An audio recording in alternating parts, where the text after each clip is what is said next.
Am I going to have regrets playing Deep Regrets? We'll find out soon.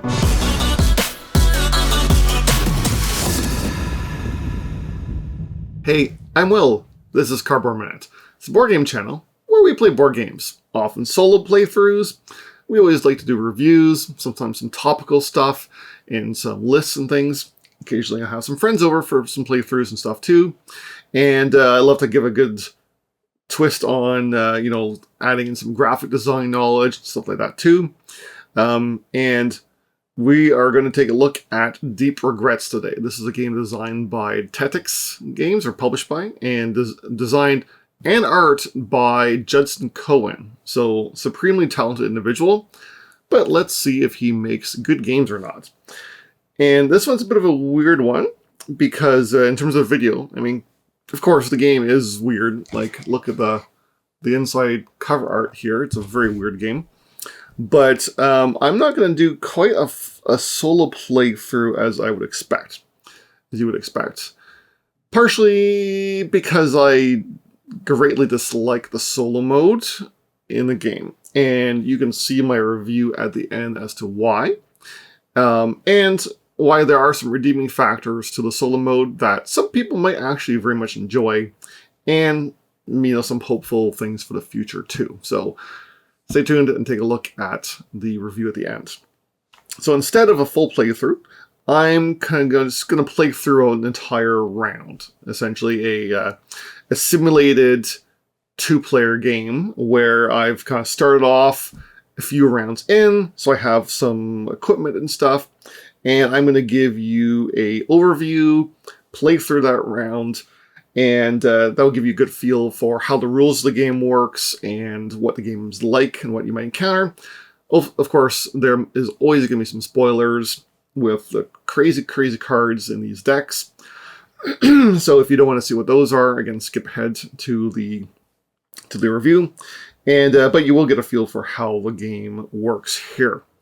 And so let's head down and begin. So here I am set up with, again, not a standard solo game. I will show a little bit of the solo game later, because it'll make more sense to the review.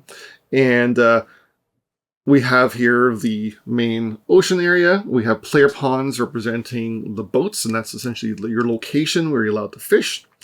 You could be at the briny deep or at the port. And we have different equipment stuff you can buy. The fish you can go for. The dice, which my board is here. I just have a kind of a separate simulated player over here. And of course, how much madness you have. Each round, you're going to start off with potentially a little event. So at the start of Wednesday, we are going to flip over our worms if they were used up. And then we are going to move your boat up by a depth if you were lower at the last round, or if you were at we're going to move for port later. Next, we muster our courage. So if you have dice that are not fresh, you can roll them then. We look at whoever has the highest total value of dice, and they're going to take the life preserver, and which is a -2 token, and they're going to give it to another player. And this is obviously where some of the, potential king-making or whatever might comes in. And this way I aid a player in either catching a fish or getting a discount at shop, always for 2. Then we declare in turn order whether we are staying in the briny deep or going to port. If you're at port, you have to go back to the briny deep this round. You cannot stay there. Then we equip our rod and reel. So if you have multiples, you choose which one is active for this round. Your supply cards are always kind of saved for later. So I have the trolling rod right now. Large fish are one easier to catch. I have the solid brass reel. So once per day, I may reroll a number of fresh dice. And I think I might as well do that now. And we'll roll these 2. And there we go, better roll already. Excellent. And later on, I could, as a free action, spend my Scotch egg to refresh the die. All right, then we take actions. Each player on their turn is, if they're at port, they're going to do one of the port actions, which I might as well cover now. And so you're either going to, as a port action, sell any number. When you arrive at port, you refresh your worm. As an action, you may sell any number of fish. When you first arrive at port, you can also discard a regret card, which I'll come back to. And when you sell your fish, you're going to sell them for the number of coins at the top. This is not a good option because there's, let's see, something that's not too spoilery. Okay, here's a Man of War. So it's worth 1 coin. So I could sell it at port for 1 coin, modified by where I'm at on the Madness track.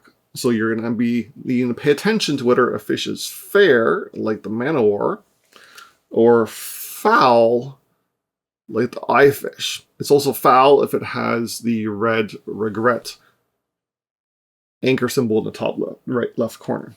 So selling this Man of War at the port would get me $2 because of where I'm at on the Madness track. Whereas I cannot even sell the Eye Fish because it's negative $1. So that's how you make money. Money is tracked on this little slider here, and as you spend it, you spend it. You max 10. And then as other future actions, you can visit one of various shops here. So you can buy rods. Top random card is $1, or you can draw 3, keep 1 for $3, or for $5, draw 5, keep 2. Same options for the reels. Then we have the supply, which is pretty much the same options, except it's slightly better. For $3, you can draw 3, keep 2. $5, draw 5, keep 3. And these are one-time use cards. And then we get to the dice.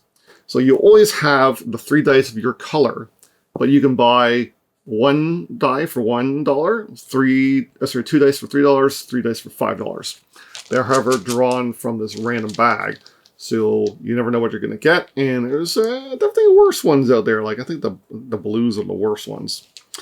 And then greens and orange after that. And you roll them when you get them. And another action you can do is you can assign up to 3 trophies. Which I'm probably not going to be doing during this playthrough. But essentially when you place your trophy up there, it is multiplied by 2, 3, or 2 for endgame scoring. You can only have the 3 and you cannot replace them unless some special action gives them to you. And it's multiplied by the dollar value, and that is essentially your score at the end of the game. Of course, modified first by the Madness track. So staying mad or sane might aid or hurt you depending on the type of fish you have. All right, so let's get back to the main meat of the game, is the actual fishing. All right, so we are going to first dive right in, and let's just assume it's another player's turn. So blue player is going to remain at this depth. He could spend a die to go deeper, and he is going to look at these fish here. You can kind of see the shadows get large, medium, and small underneath. So let's take a look at the small fish. So when you're fishing, you're going to go through this guide of steps here. So first you cast. So you pick which shoal you're going to do, and then you're going to reveal it. If there are any trigger effects, which there are not here, they would activate when those are the eyeball effects. Then you can choose to either pay dice to meet or exceed the catch value. And if you, or you can decide to not catch it, still spend a die, but take a dink, which, I'll draw one here, are these little one-time use cards, and sometimes they give you discounts and things from shops and stuff. So he's going to spend his 1, and he's going to grab this little cutthroat trout, and then it goes into his collection. So later on, he could sell it, or he could use it. Some cards will have a on-catch ability, like the Eye Fish has a hook symbol, so on catch, gain anchor, and peek at 1 fish. So that's look at a card that has not been revealed yet. But there's also cards with eat actions, meaning you will put the card into the graveyard, so you lose the card, but you gain the action. So for example, there's a mouth here, so I could eat this one to increase the value of pips on a die, and then discard a random regret. Regrets are these cards. You get them largely from revealing things or fishing things or selling foul fish, and you draw them randomly off the deck. That's created at the start of the game, and they have different values of them, ranging from 0 to 3. At the end of the game, whoever has the highest total value of regret loses their most valuable trophy. So there's a big penalty for going too hard into that. Also, depending on how many cards you have, not what your value is, but how many cards you have, you will be changing on the madness meter here, which changes the values, as well as how many dice you can hold. Like I can hold 5 dice because I am owning 2 madness cards. So let's go back to me. I think I'm going to go a little deeper. So I'm going to spend my 2, and I'm going to travel down a depth. That is a free action. And then let's look at, I got a lot of high numbers, so let's look at maybe a couple of these larger shadows. Now, this card does have a misprinting. There is supposed to be a 2-to-1 here, but you can get a feel for the depth and the potential values of the fish at those depths, as well as the potential fair or foul ratio.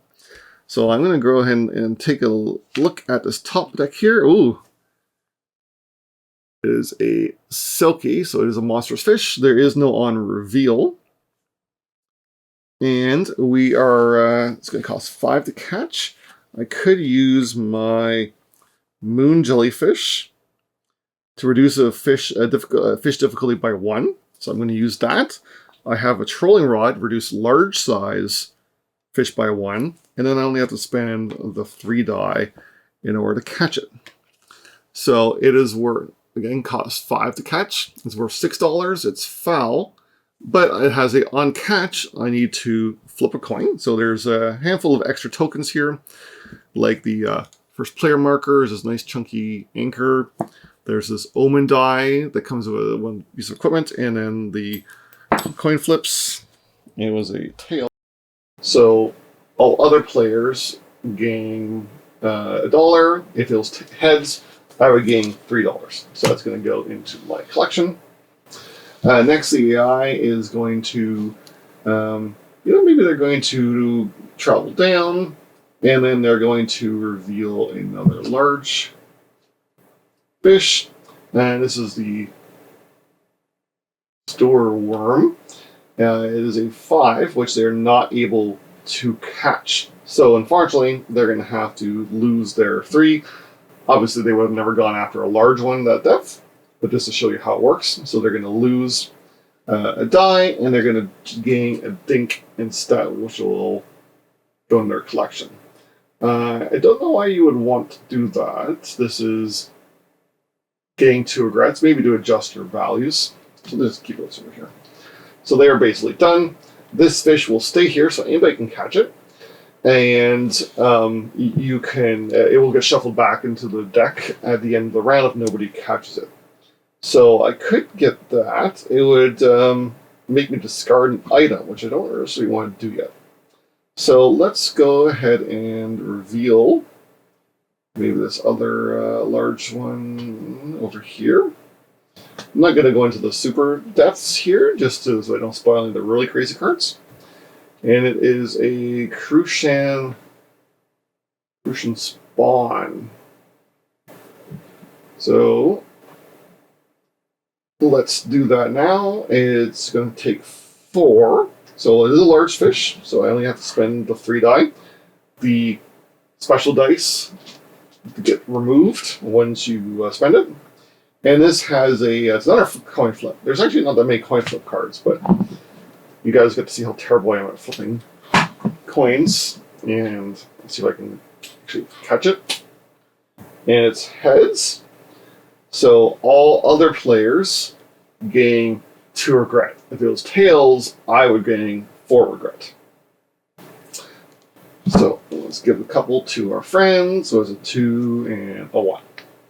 Now, you could always, as an action, make port. So you do have a lifeboat card, which I'll explain here. Lifeboat card, once per game, you can flip it to immediately go back to port and do all the port actions. You can then do all port actions. This essentially gives you like a free round. So it's very powerful because normally it would take you a whole round to be at port. However, using it is a 10 regret card, and there's no way to get rid of it. So use it at your risk. Now I'm getting a little lower on numbers here, so we're going to use a can of worms to peak. And let's see if this guy's worth it. Let's see here. Boobo. So on reveal, all players will gain a regret. And I could eat it to refresh die and gain regret. So that's peak. I'm not sure if I necessarily want to use that.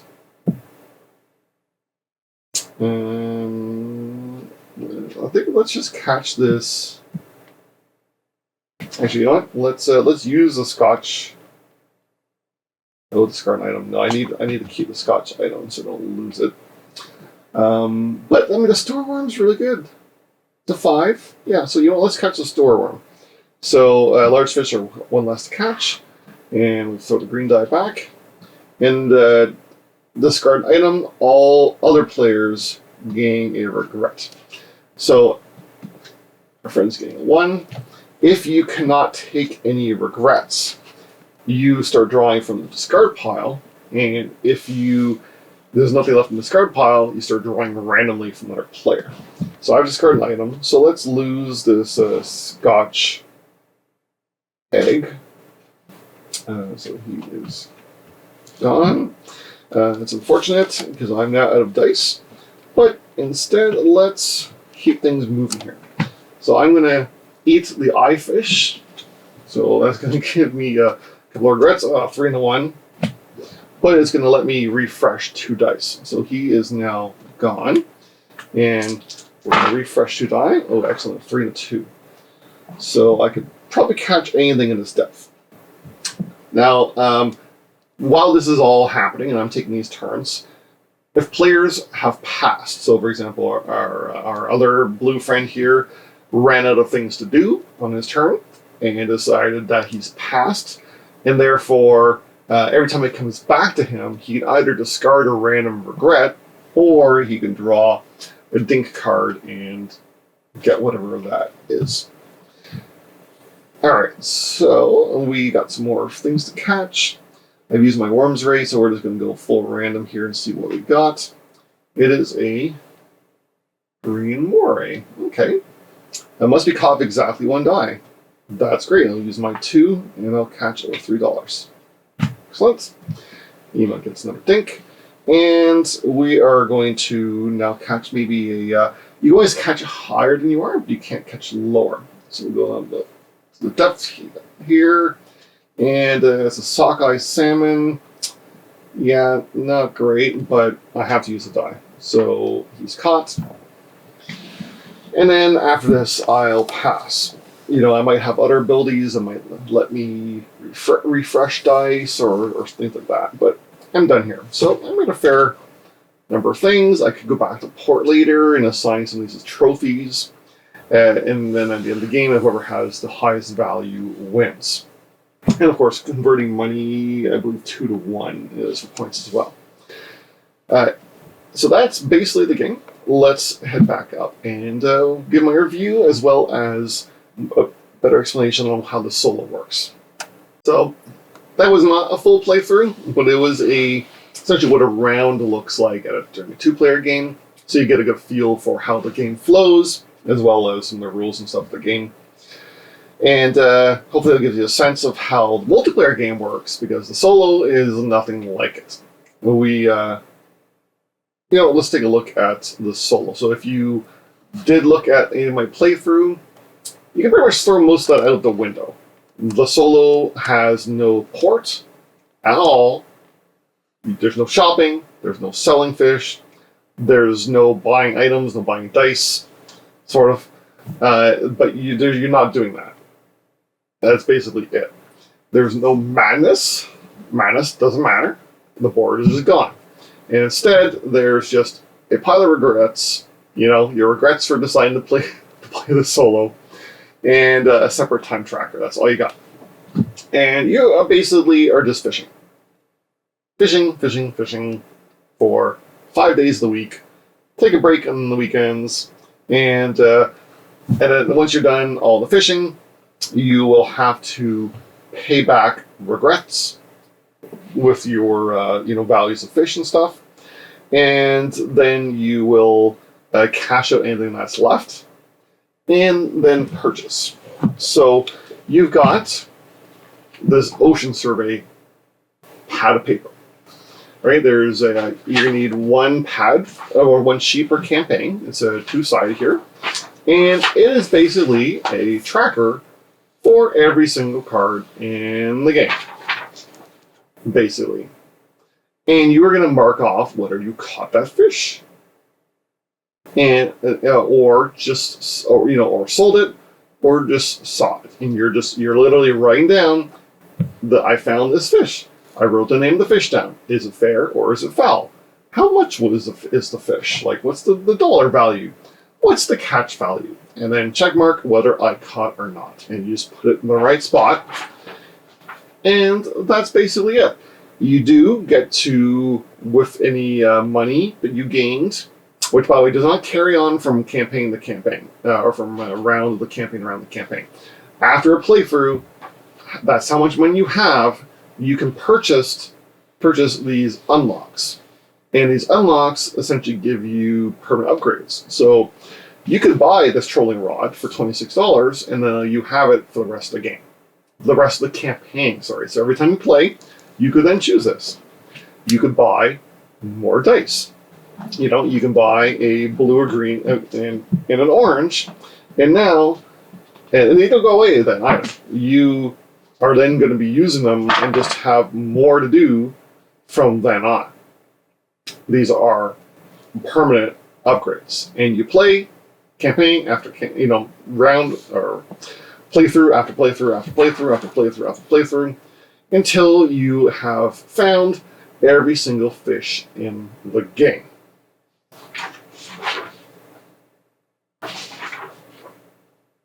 Sorry to be holding this up here.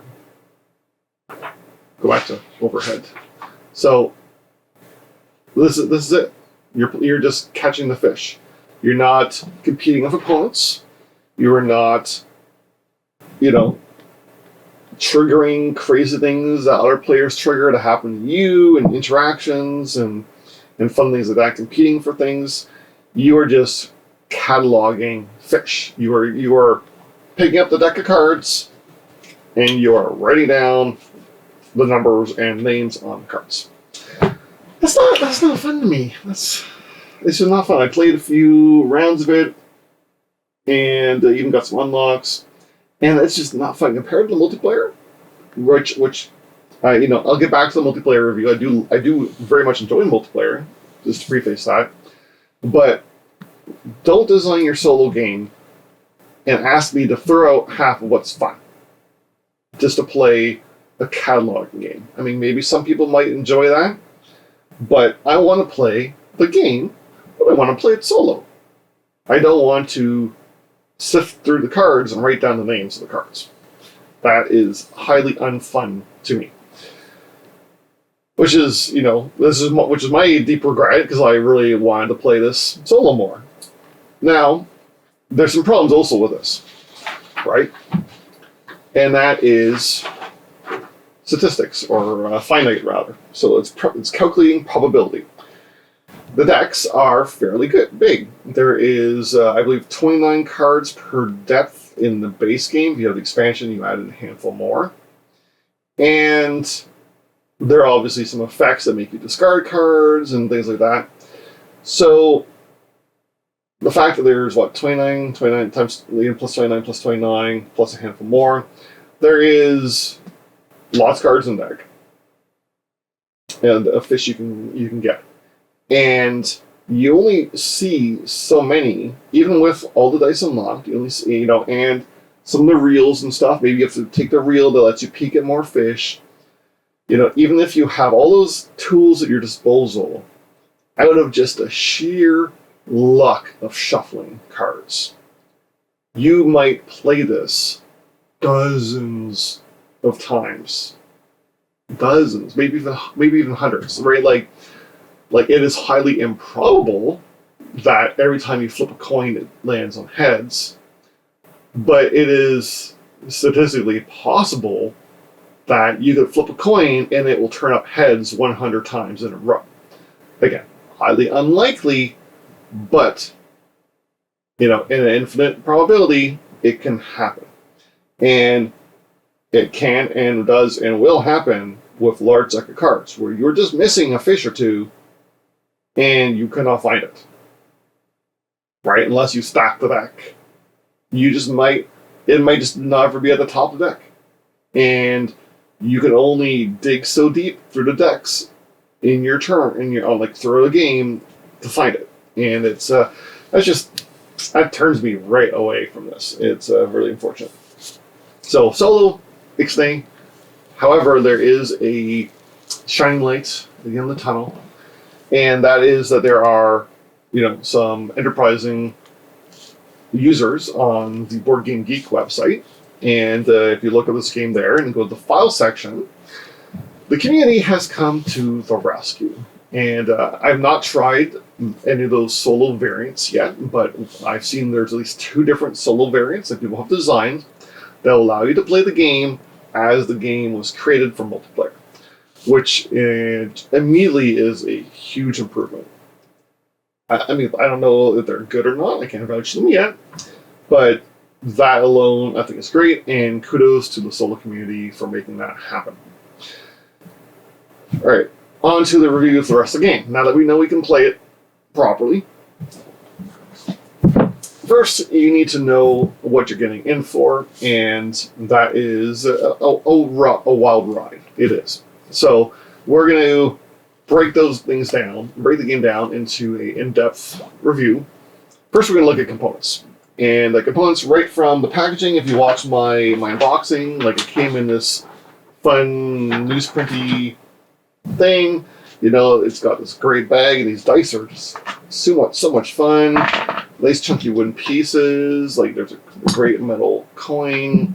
Cards are good quality. They're, artwork is absolutely stunning. This designer, who is also the artist, again, this makes just fantastic artwork. So the component quality is just great and really lends itself to the theme. The ocean and the madness and the crazy, crazy fish. There's so many bizarre, outlandish fish that are just so much fun to interact with and see and discover. This is definitely a game of discovering things, and the theme really pulls that out, and the mechanisms help too. And starting to look just elevates that immensely. Complexity is relatively simple, right? You can teach this game to many people. There can be later on a fair number of complexities once you've got a few different cards and things going, but it's really not that bad. It's really pretty simple. You do have to remember to calculate the fish value. That's one thing that people sometimes will forget, is calculating that, but it's fine. So complexity is relatively low, and the mechanisms do fare well together. The dice to go deeper into fish. The reels let you manipulate dice, and the rods let you manipulate the ocean. There's fun one-time uses. Being able to pass and get the dinks for little tiny bonuses is fun too. So the complexity there works well and it weaves itself nicely. The choices, while the turn choices are actually surprisingly low, they're you do get a little bit of insight towards the size of the fish. That's going to be your biggest choice, is what do I think I can handle. But I think most games, people go back to port after a round or 2 of fishing, depending how well you do, and then maybe use their lifeboats to head back 3/4 way through the game, and then unless you really lucked out with some big number of fish early, you're almost definitely going back to port on the last day, or using your lifeboat on the last day just to trophy, add to your trophies 3 fish. That's going to be pretty much the arc of the game, and that's not necessarily a bad thing, but it's gonna happen. You'll see that a fair bit. And in terms of tactics and strategy, there is a ton of luck involved. There's definitely some strategy in, peeking and knowing when to push to see if you can maybe catch something, but based on the shadow size, knowing how far to go, when do you want to dive deeper, when do you want to get madness, do you want to go get some supply items that might help you get rid of some madness, do you want to pass early and get a bunch of dinks that might help you for the next round, when to go back to port, when to re-roll your dice. All those things are very tactical choices. There's not a lot of strategy long term other than make sure you put the biggest things on the trophy.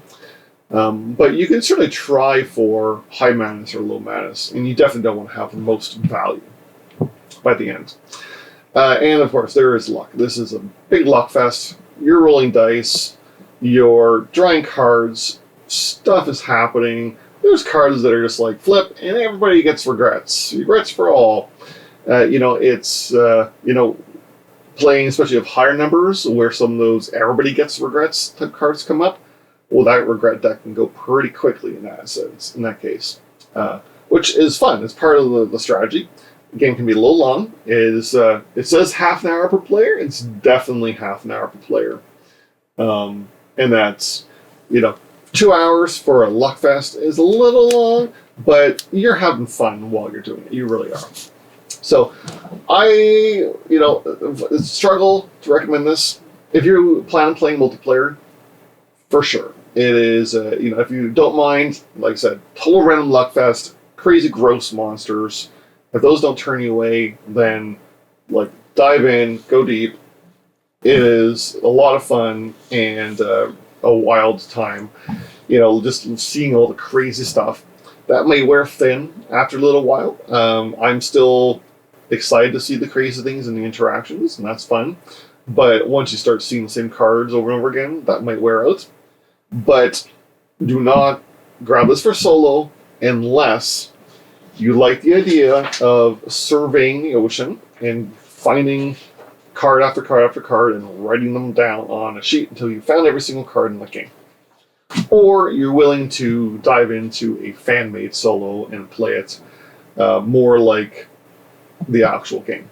So, tricky recommend, but either way, I am very excited to see what's coming next from Tactics Games. I think Justin Cohen here really has a great sense of graphic design, illustration, and some fun mechanisms, and I can't wait to see what he does next, both in this world and in the real world. So thanks for watching. Please like and subscribe, and we'll see you next time.